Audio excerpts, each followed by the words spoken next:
నాకేమన్నా లెక్క ఎక్కువై బంగారు కొనిచ్చిన అనుకున్నావా? నా దగ్గర లెక్క లేకపోయినా అప్పు చేసి మరి బంగారు కొనిచ్చింది ఎందుకు?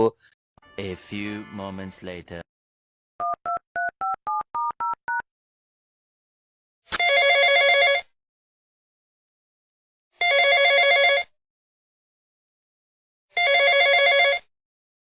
హలో హలో, ఫంక్షన్ కు పోవాలా, రెడీగా అమ్మని చెప్పినా కదా. ఇంకా రెడీ కాలేదండి. ఏంది ఇంకా రెడీ కాలేదా? నేను గిఫ్ట్ తీసుకొని వస్తా, అంతలోకి రెడీ అయ్యండి. సరే రెడీ అవుతానండి. ఫంక్షన్ కి పోవాలి, ఇంకా మీ డాడీ రాలేదు, ఇంకా టైం అవుతుంది.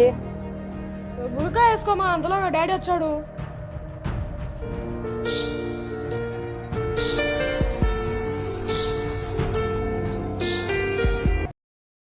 ఫంక్షన్ కు పోవాలా, రెడీగా అమ్మన్నా కదా. ఏంది ఇంకా మీరు అట్టే ఉన్నారు? ఇంకేంది రెడీ అయిందా? ఏంది రెడీ అయినారు? నువ్వు అసలు మెల్లో బంగారు వేసుకోలే, ఒక రకమైన చీర కట్టినావు, పిల్లలకు చూస్తే పాత గుడ్డలు వేసినావు. ఏముందిలేండి, ఫంక్షన్ కి వెళ్ళి గిఫ్ట్ ఇచ్చి తినేడే వచ్చేయడమే కదా.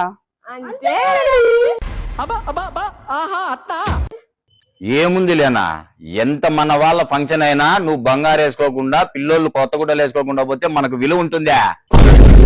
బంగారు బట్టలు చూసేనా మనకు విలువ ఇచ్చేది. ఈ కలికాలంలో అంతే హసీనా, మన రక్త సంబంధికులైనా సరే మనం బాగుంటేనే మనల్ని పలకరించారు, మనకు విలువిచ్చారు. నువ్వు బంగారం వేసుకోకుండా పోయినావనుకో, వాళ్ళు ఏమనుకుంటారు తెలుసునా? ఈ పటానికి పెళ్ళానికి బంగారు కూడా చేయించుకోలేని దుస్థితిలో ఉన్నాడని అనుకుంటారు. సరే తరలే, నీ తోడబుట్టినోళ్లే నిన్ను చులకనగా చూస్తారు, లోపల ఒకటి పెట్టుకొని బయటకు ఒకటి మాట్లాడతారు తెలుసునా? నేనే కాదసిన, ప్రపంచంలో ఏ భర్త అయినా సరే అప్పులున్నా వాటికి వడ్డీలు కట్టుకుంటా అంటాడు కానీ భార్య మెడలో బంగారు మాత్రం అమ్మడు. ఎందుకో తెలుసునా? బంగారు లేకుండా ఫంక్షన్లకు పోతే తన భార్యకు విలువ ఉండదు. ఈ కాలంలో ఎంత రక్త సంబంధికులైనా సరే మనం తక్కువగా పోతే చులకనగా చూస్తారు. నాకేమన్నా లెక్క ఎక్కువై బంగారు కొనిచ్చిన అనుకున్నావా? నా దగ్గర లెక్క లేకపోయినా అప్పు చేసి మరి బంగారు కొనిచ్చింది ఎందుకు? నా భార్య ఏదన్నా ఫంక్షన్లకు పోతే బంగారు వేసుకుంటే నీకు విలువ ఉంటుందని. అమ్మ అంటే బంగారం వేసుకోలే, అమ్మ యాగడ్డలు వేసుకుంటే ఏమవుతుంది?